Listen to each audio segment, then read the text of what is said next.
All right, number 2. Oh, Yeah. Knizia. Yeah, it's a remake of Publica, and I want to show it to you guys because I think we did a great job on the graphics, and we updated, the revised edition.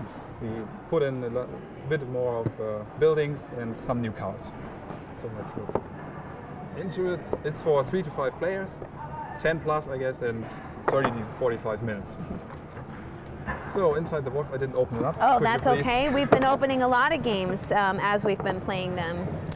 Yeah, I tried to prepare, but I guess I grabbed the wrong box. Well, and a lot of games have been coming straight from the factory right here to the convention. This one actually too. It arrived yesterday. Yeah, yeah.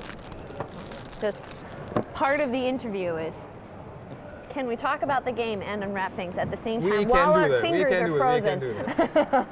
So basically this is a trading game with a very nice twist. You collect people like Vikings. We have the Vikings, we have the Anglo-Saxons, the Gothics, the Langobeards, and so on. And you start out with only these cards. Mm-hmm. Everybody, you can mix it up. You start out with these cards, 4 in hand. And every turn you draw a card, and you try to collect 5 of these. Because if you collect 5 of these, you can build a settlement, which gives you points. And I'm guessing points will win you the game. Points will win you the game, like in most games, I guess. Being first, doesn't matter. So we start out with 4 cards. Those are all the same, yes, so we since didn't we haven't mix it up. those. Doesn't matter. So, and you need 5 of them. If you have 5, you place them face down, and you get a settlement. All right.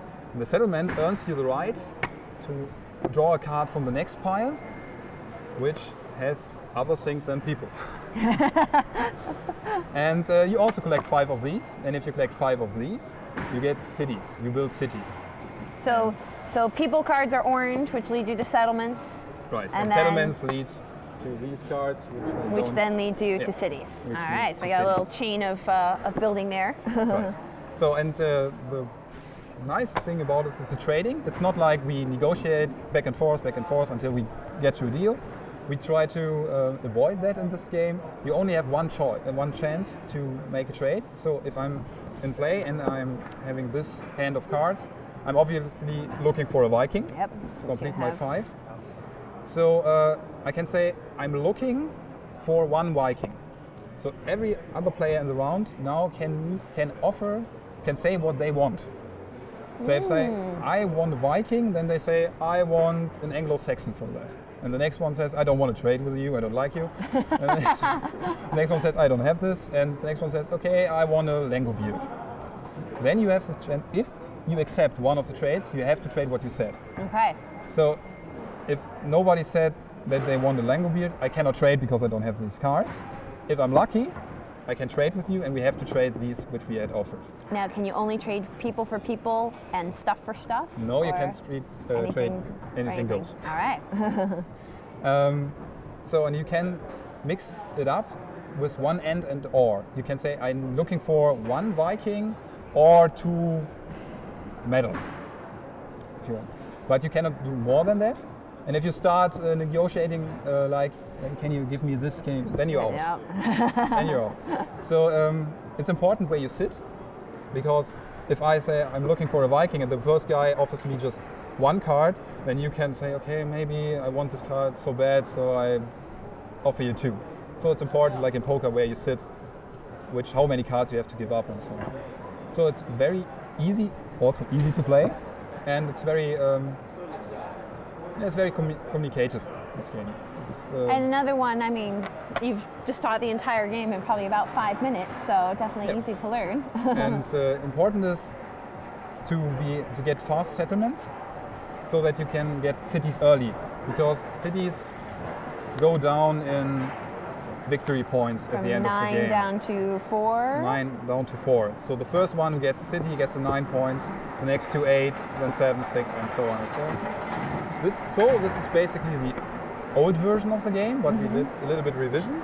on the game. You beat me to it. I was just going to ask, how is this different from the original? Right. So we put in these libraries,